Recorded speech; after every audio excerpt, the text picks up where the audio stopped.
Yo, what's good? We're back. It's Hoops and Brews. It's your boy TPJ. Find me on Twitter, Instagram, Real TPJ. That's REEL TPJ. It's a film joke. If you don't get it, you dummy. We're back. We're live. And if you're watching us on video, you can see us. We have a special guest today, so I'll actually let our guest introduce himself first, and then we'll let Pavy go ahead and get his plug in. All right. Well, I am Coach Nick of BBALLBREAKDOwn, and I'm the man that does all the videos that break down what's going on the court from a coach's perspective.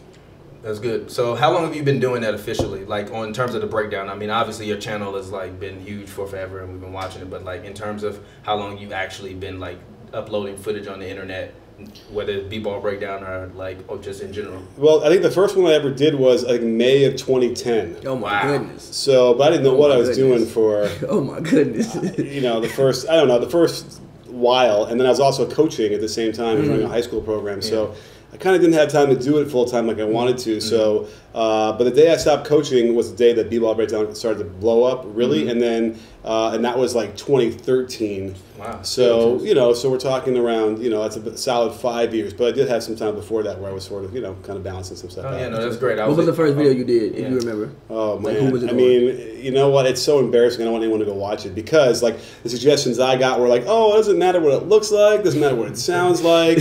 So like the background is like my office was messy and like maybe my kids' feet were in the background. Who knows what was going on? There was probably like yelling at Jason Richardson for the way he plays. That is hilarious. That is extremely funny. Shout out Jason Richardson. You know who Jason Richardson is. What are you watching? Yeah, we basically have an ongoing like running joke about like people on NBA Twitter who don't know of like not knowing who like certain role players are of the past, but it's like you should know them if you've been watching basketball. Like, just even like as a youth, you should know who Jason Richardson is. You should know and Desmond Mason. You should know who Robert Horry is. You know what I mean? Like those kind of guys. Yeah, right. I hear you. Well, yeah. So is it that, or maybe like ripping on Kobe for not running the triangle, something like that? I don't know. It was, you sound like the homie right now. You sound like our friend. Our friend hated Kobe. One of our friends from LA, and he like hates Kobe because he was like, yo, I'm so tired of like possessions being for Kobe to repost the entire possession. Yeah, you know, I'm a triangle offense coach, so I kind of really? Yeah. So and Tex Winter was a mentor of mine. Rest in peace. Yes, R.I.P. Tex Winter, and also rest in peace Paul Allen. We won't pour, but we'll just this drink. I mean, yeah. Shout out Tex. Yeah.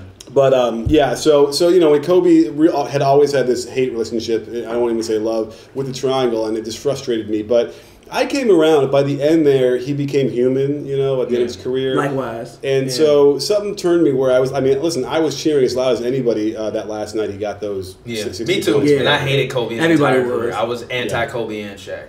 Yeah. Oh, okay. Like I was never a fan of. At first, I didn't like Shaq, and then I started to like Shaq once he left the Lakers. I didn't like Shaq on the Lakers. I liked Shaq everywhere else except for on the Lakers. Yeah. I just never liked the Lakers growing up. Yeah, me either. Like I was always anti-Lakers. I'm a Bulls. I mean, I'm from Chicago, so that's what it's about. Like we're the Bulls.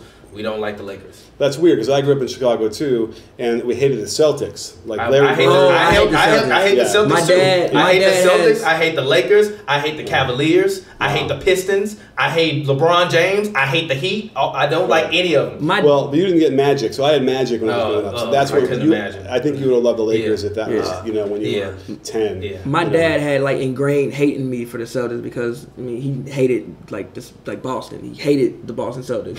He was not rocking with the Larry Bird Celtics. So he ingrained the hating me for the Celtics. But then when KG went there, I was like, damn, I really want KG to get one. I really want KG to get one. And then I kind of let up a little bit just because I wanted KG to get one. Then when KG got one, the hate was back. And then when Kyrie is one of my favorite players ever. So when he got traded, like of all places, Boston.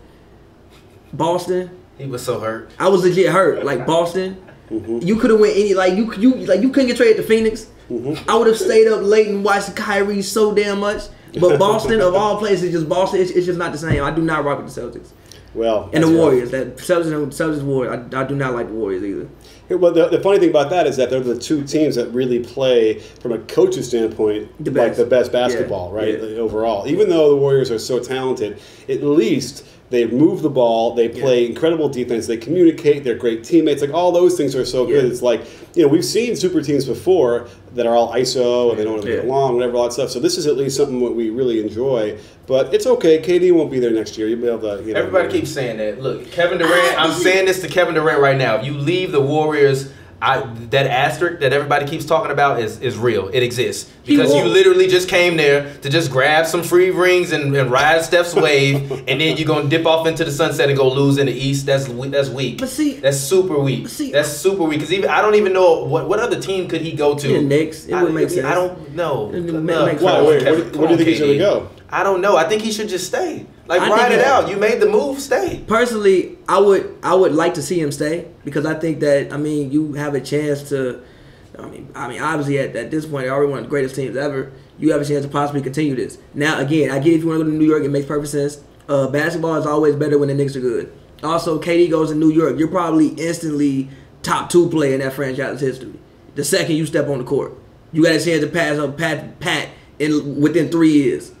Because of the fact that if he goes there, they're going to be terrible this year. Going to have KP coming back. You already got Kevin Knox. You're probably going to like a top 5 pick, KD, KP, put some people around there. And it's New York. Yeah. No, I hear you. I think he's frustrated because he got reamed for going there, and I think he knows now that he'll never get the exact props he wants while Steph Curry's on his team. Yeah. So he kind of probably feels like I finally want to do something without that. But that's why it was interesting that Kyrie he re-upped in Boston, right? He signed an extension because that was going to be him, Kyrie, and like Jimmy Butler going to New York, which is another kind of super team. So does he get the props there? So I don't know. Without Kyrie there, maybe he still wants to go there because it's like here's my chance to really his last chance because he's going to be 30? What is he? He's 30. I think he's 30 now. He'll be 31, 32. Is he really already that old? It's crazy. Yeah. Him and Steph, 30 years old already. It's crazy. I remember when Steph was in college shooting at Georgetown.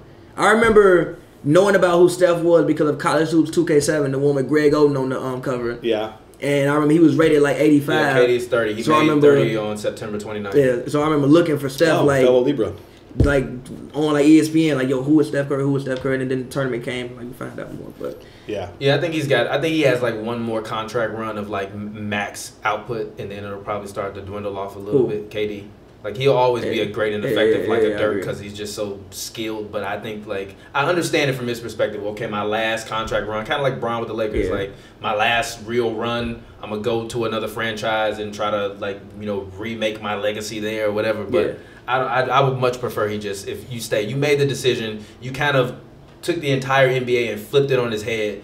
You got to kind of live with that now. Don't cower away from it. If like I even like with LeBron not 5, not 6, not 7, all of that. Kevin Durant, Steph Curry, Klay Thompson, they have the potential to do that. I don't include Draymond in that conversation because